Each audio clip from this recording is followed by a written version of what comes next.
Assalamualaikum warahmatullahi wabarakatuh. Salam sejahtera untuk kita semua. Video berikut ini saya akan bahas mengenai Slipform System sebagai solusi pekerjaan backtesting bagi bangunan struktur mudah dan cepat.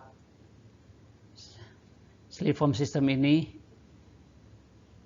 sudah banyak sekali digunakan sejak dahulu, terutama bikin silo-silo pabrik semen, silo semen, klinker,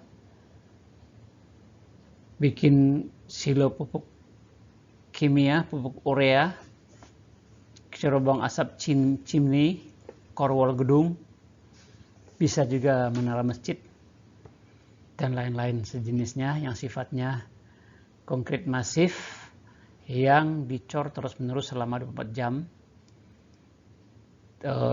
dengan layanan Slipform sebagai backtestingnya. Ini perjalanan yang pernah kita lakukan dan sharing pengalaman, mudah-mudahan bermanfaat untuk generasi berikutnya. Slipform digunakan untuk bangunan struktur silo, chimney, core wall, gedung, menara, masjid, dan bangunan lainnya seperti silo pupuk kimia, pupuk urea. Untuk persiapan awal bagi tim proyek pelaksana, mereka sudah level top pile cap sebagai dudukan panel Slipform. Dudukan sistem Slipform itu harus sudah rata sehingga nanti waktu panel sudah terpasang, beton tidak keluar, air semen tidak keluar, jadi tidak merusak struktur beton. Yang kedua, tugasnya tim pelaksana adalah membuat lantai kerja utama untuk lokasi orang berputar-putar untuk pengecoran dinding. Jadi termasuk orang memasang besi, operasional jack hidrolik, aktivitas di main deck walking platform itu cukup sibuk sehingga semua harus dibikin bagus, tertata rapi, dan tidak ada barang-barang yang berantakan supaya lalu lintas orang mudah semuanya.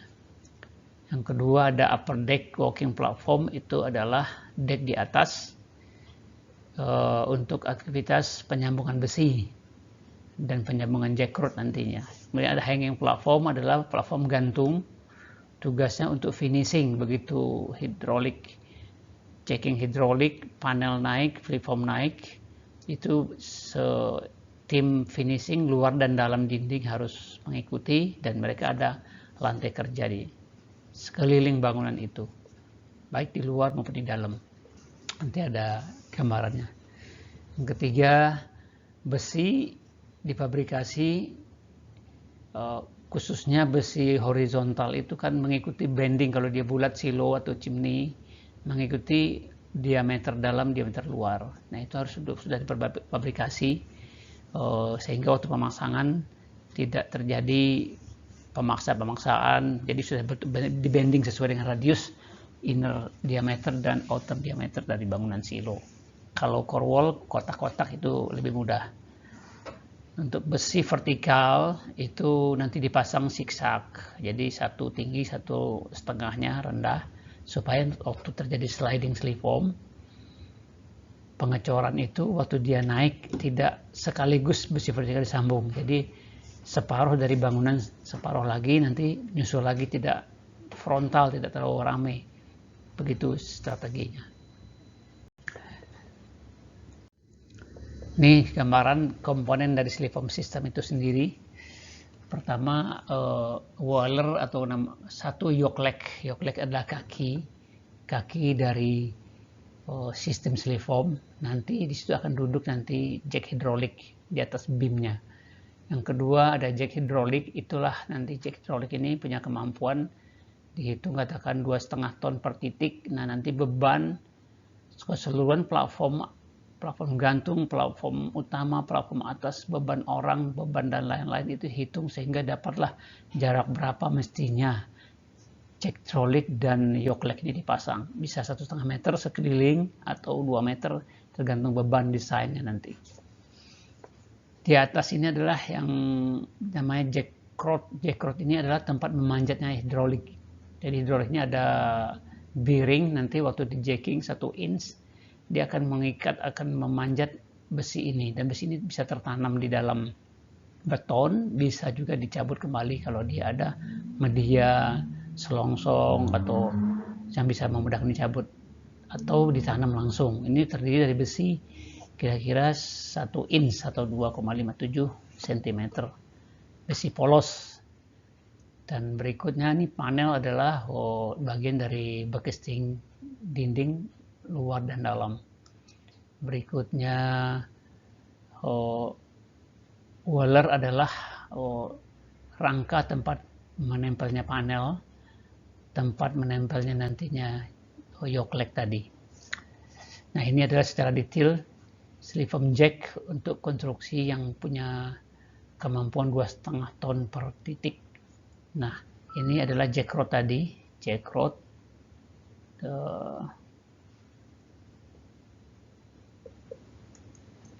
Ini adalah jack rod untuk nanti di climbing oleh jack ini.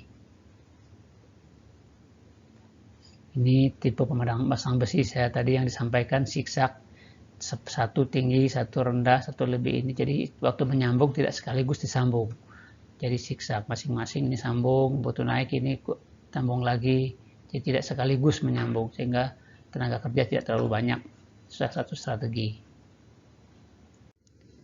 Nah, ini sama adalah gambar jack hidrolik tadi.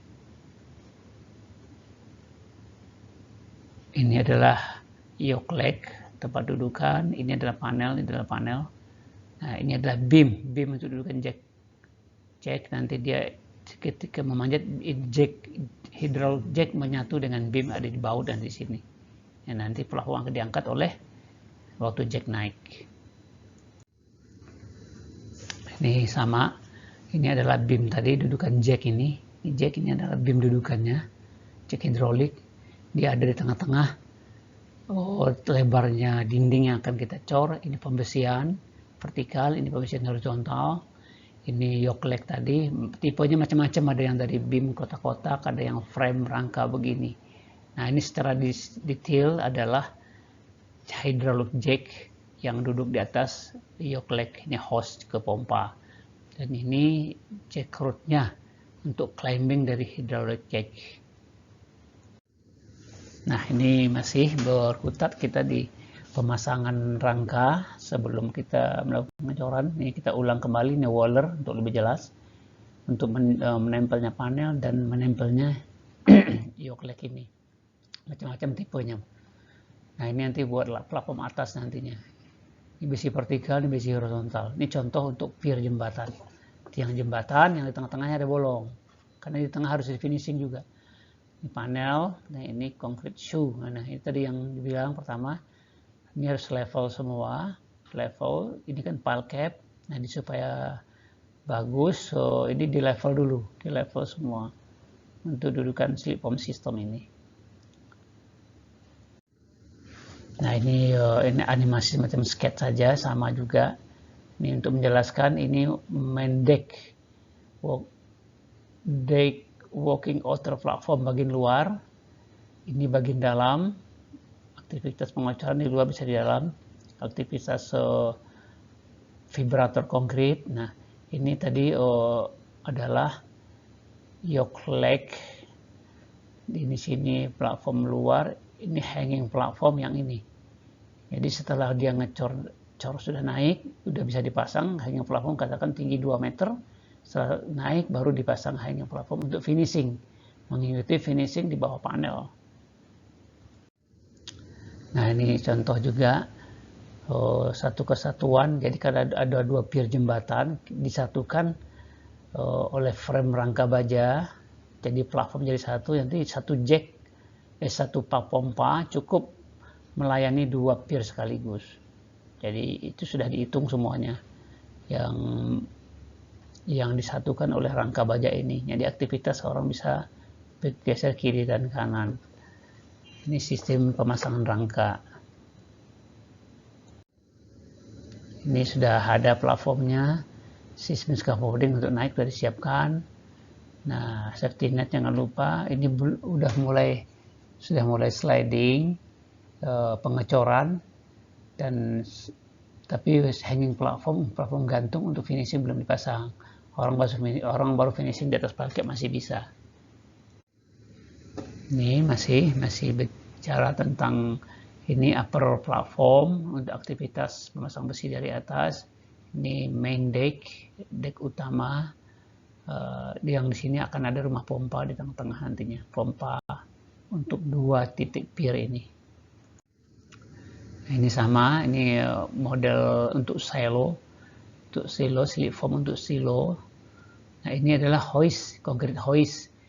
Nah, ini kemungkinan tidak ada tower crane untuk suplai beton, sehingga kita pakai concrete hoist, pakai winch nantinya. Suplai beton ada bucket akan tumpah nanti ke atas platform ini, disiapkan di sini penampungan, nanti baru disebar pakai gerobak. Itu nanti kita bicarakan di secara detail. Nah, jadi kalaupun tidak ada crane, tower crane atau service crane, tapi ada hoist, itu semua bisa dijalankan, tidak ada masalah. Nah, ini masih frame pemasangan di lapangan untuk bulat, untuk chimney atau silo. Nah, ini sketnya sama. Pengecoran pertama masih belum bisa, hanging platform masih katakan masih di bawah panel 1,10 cm. Nah, mungkin pengecorannya masih 60 cm, makin tinggi. Nah, setelah tinggi naik baru hanging platform ini dipasang. Nah, orang boleh bisa finishing. Kalau ini finishing orang dari bawah masih bisa di atas pile cap. Sini orang udah mulai ikuti naiknya slip form. Nah, ini kalau kita pengecoran bangunan ini dengan slip form, kita menggunakan cover crane dan bucket. Nanti tremi atau selangnya langsung di guide untuk pengecoran ke dinding yang kita butuhkan. Nah, ini petugas slip form system selalu memonitor jack hidrolik, kondisi hose-nya, termasuk leveling segala macam. Jadi harus monitor terus orang slip form system di luar orang pelaksana pengecoran tadi. Sistem net, nah ini adalah platform gantung untuk finishing. Nah, tetap dipasang safety net supaya aman semuanya. Secara psikologis juga orang tenang bekerja di dalam untuk finishing. Ini dipasang luar dan dalam. Ini railing untuk platform utama. Nah, ini proses pengecoran tadi. Dinding bangunan kita cor, nih hose-nya, treminya, dari bucket beton tumpahkan, vibrator siap. Nah, jadi monitor itu harus penuh, jadi semua dinding harus penuh dulu semua. Nanti dicek initial setting time-nya, kalau udah oke baru di jacking. Ini proses pengecoran dinding bangunan. Nah, ini adalah vibrator konkrit. Katakan ini ke sini tebal dinding, katakan 60 cm. Nah, ini besinya, ini horizontal yang sudah di bending, ini vertikal. Nah, ini vibrator konkrit pemadatan untuk dinding. Ini panelnya harus penuh dengan beton. Setelah penuh, tunggu, begitu di 10 menit dicek initial setting. Kalau setting sekitar 30 cm, tinggi panas 1,10. Kalau kita colok dengan besi dapat 80 cm, berarti 30 udah mulai mengeras, itu boleh jacking. Jacking itu bisa 6 menit sekali. Setiap jacking ada 1 inch, 2,57 cm. Ini sama proses masih pemadatan beton di dalam panel dengan vibrator konkrit. Nah, ini pekerjaan finishing. Finishing menggunakan alat khusus, ada busanya. Ya, ini masih karena initial setting, ini beton yang slip form yang naik, ini yang di bawah, ini kadang-kadang ada air, jadi finishingnya lebih mudah. Dan ini campurannya juga dicampur dengan karbon disiapkan di ember, di mana di kaleng, nanti dibasahkan permukaan busa ini, nanti dilap, di finishing di sini. Nah, jadi hasilnya tetap bagus dan air semen yang ada di luar ini terkendali. Akhirnya halus nantinya, halus dan rapat. Nah, itu tujuan finishing. Ini di bagian dalam, bagian luar juga sama. Finishing di bawah platform yang sudah naik tadi. Nah, orang ini berdiri di atas platform gantung. Nah, ini adalah operator pump hidrolik. Orang inilah yang akan nanti mengatur komunikasi dengan pelaksana. Apakah setting time-nya sudah bisa di jacking lagi? Kalau udah bisa, udah cukup, di setting, dicek lagi. Jadi kalau setting time-nya sesuai, bagus, merata, itu setiap 6 menit, 5 menit jacking. Jadi produksi kita bisa 6-7 meter per hari, 24 jam. Makanya bangunan chimney dan silo itu tidak kelihatan, tahu-tahu selesai saja. Orang akan bertanya-tanya, itu bagaimana, kapan bikinnya? Nah, itu sistem Sliform ini adalah salah satu sistem yang tidak kelihatan kerasa kerusuk, sepi-sepi saja. Di awal saja ramai, begitu udah sliding tuh tahu-tahu udah naik saja dia. Setiap 2 menit 2,5 cm, setiap 10 menit mungkin 5 cm, seperti itu. 1 jam berarti bisa 50 cm. Nah, kalau 24 jam artinya bisa 12 meter. Nah, tapi rata-rata tidak, rata-rata 7 meter dapat. Makanya kalau bikin chimney 250 meter nggak terasa, atau selesai saja. Nah, ini adalah petugas untuk jacking, pengaturan juga perangkap orang elektrik juga. Yang ini adalah untuk stabilitas Sliform, jadi untuk level. Siapa tahu nanti ada jack yang rusak, yang lain hidup, yang satu tidak, itu bisa masalah. Artinya bisa plafonnya miring, bisa nggak level. Nah, ini tugasnya dia nih, presisi dan leveling, ini ada petugas. Semua. Nah, ini pelaksana mencek tinggi beton yang belum mengeras dan membandingkannya dengan tinggi panel 110 cm. Nah, perbedaannya harus mencapai minimal 25 cm beton mulai mengeras untuk standar aktivitas 1 kali jacking. Kira-kira begitu penjelasannya. Nah, ini contoh saja pengecoran pier jembatan yang sudah menggunakan Sliform system. Ini sliding atau pengecoran silo bangunan bulat dengan sistem Sliform on progress, masih berlangsung. Ini sama, makin lama makin tinggi. 2 pier sekaligus dengan 1 Sliform tidak ada masalah, 1 pompa. Semuanya sesuai, jack yang ada di sini sudah dihitung sesuai dengan beban masing-masing. Ini aktivitas pengecoran sliding itu selama 24 jam. Ini malam hari, lighting harus cukup. Suplai beton harus tidak boleh berhenti, harus dijaga benar-benar jangan terputus supaya tidak terjadi cold joint, sambungan beton yang tidak baik. Dia harus menolak. Ini juga aktivitas pengecoran chimney pada malam hari. Jadi memang luar biasa. Dan ini contoh juga semakin tinggi. Nah, ini adalah informasi mengenai hanging platform. Ini juga hanging platform untuk finishing. Nah, untuk silo itu dirangkai sekaligus bisa. Nanti satu pompa yang lebih besar, jack hidroliknya tentu lebih banyak. Bisa 2, 3, 4 silo, satu set, jadi sekali naik. Bisa. Atau bikin dilatasi juga bisa masing-masing, cuma kelihatannya platform harus diputus, jangan digabung. Kalau digabung berarti satu pompa yang besar, jack hidrolik besar, supply beton harus cepat, karena tidak boleh satu silo udah setting, sini belum, itu tidak boleh, semua harus settingnya harus berbarengan. Jadi supply betonnya, manpower harus dihitung benar-benar, supply beton benar-benar, supply besi semua harus dihitung benar-benar supaya setting time-nya samaan 3 silo ini. Tidak boleh 2 atau 1 silo saja yang setting, lain belum, waktu jacking bisa-bisa betonnya runtuh ke bawah. Jadi itu semuanya harus diatur, semuanya harus direncanakan dengan baik. Ini ada sedikit hanging platform untuk penjelasan saja.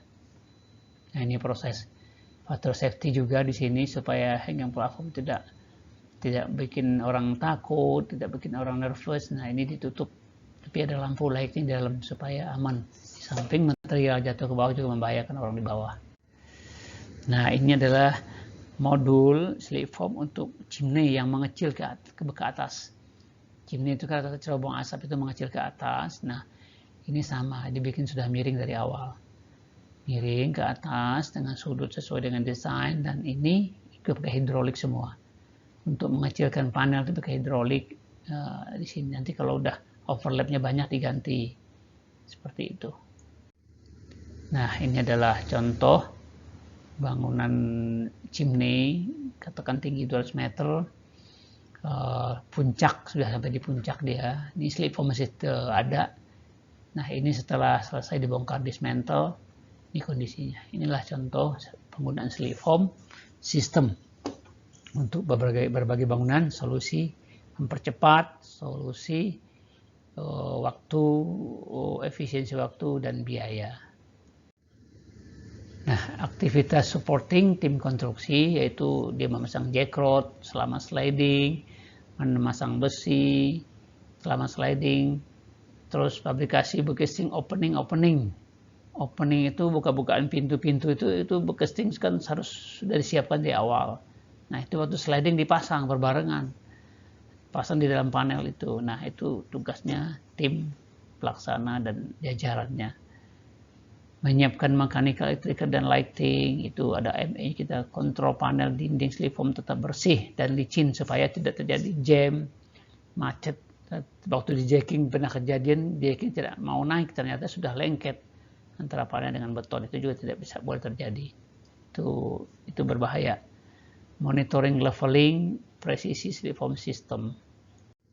Nah, untuk engineering sebelum dimulai harus tahu formula komposisi beton dengan selam yang lebih tinggi 12-14 cm. Nah, karena waktu slip form terlalu selam yang rendah itu tidak mungkin, karena dia harus cair, harus keadaan initial setting mulai mengeras baru bisa. Kalau dia dalam keadaan lunak terus tidak, atau keras cepat, itu tidak boleh juga. Jadi harus dibikin formulanya. Sub drawing untuk opening, rebar cutting tadi, khususnya yang besi horizontal yang di bending, itu sudah disiapkan dari awal. Bisa material adiktif untuk menentukan formula beton, setting time beton, kemudian terlibat operasional slip form selama pengecoran sliding. Komunikasi antara orang pengecoran, pekerjaan sipil dengan tim operator, timnya slip form itu harus berjalan dengan baik. Kira-kira demikian penjelasan sedikit tentang slip form yang sudah banyak digunakan sejak dahulu sampai sekarang, khususnya bangunan silo semen, silo pupuk kimia, silo chimney, cerobong asap di PLTU itu, terus core wall gedung itu adalah bangunan untuk lift. Nah, biasa buat lift. Kalau biasa makanya bangunan gedung itu kalau pakai slip form dia lebih tinggi duluan core wall-nya, baru lantai mengikuti. Biasanya 2, 3, 4 lantai itu ketinggalan, lantai ketinggalan oleh core wall. Nah, itu kira-kira pengalaman yang kita sharing, mudah-mudahan bermanfaat. Pengalaman juga satu lagi nih. Terus kalau kita bikin silo jauh dari kota, katakan saya pernah di pinggir Sungai Mahakam, tidak ada apa-apa tahun 96 itu. Ada cuman sedikit akses pinggir Sungai Mahakam, rawa-rawa, kemudian tidak ada batching plant, tidak ada tower crane di situ, tidak ada service crane. Apa yang kita lakukan supaya silo yang tingginya katakan 45 meter harus jadi? Nah, pikir sendiri. Nah, akhirnya kita sediakan hoist namanya, menara hoist, konkret hoist. Kita siapkan winglet atau mixer lapangan yang bisa memproduksi 500 liter per molen itu. Nah, segala macam lah. Nah, itu akan kita bahas di video berikut nanti. Kita siapkan dulu bahannya bersama dokumentasinya, baru kita siapkan. Jadi tidak ada kendala apapun, walaupun jauh dari alat-alat yang mumpuni, tapi kita apa adanya. Kalau kita memang punya niat, ya ada jalan. Bikin silo semen tidak ada fasilitas yang baik, tapi tetap bisa jadi. Saya rasa demikian. Terima kasih, semoga bermanfaat. Ketemu lagi dengan sesi berikutnya. Nah, untuk animasi atau video Sliform sistem bekerja bisa dilihat di YouTube sangat banyak. Jadi Sliform system untuk silo dan chimney itu sangat banyak. Jadi bisa dilihat secara video banyak sekali. Silakan dilihat di sana. Tapi kalau saya tadi sifatnya menceritakan detail dari alat itu dan sistem kerjanya saja. Demikian, mudah-mudahan bermanfaat. Assalamualaikum warahmatullahi wabarakatuh.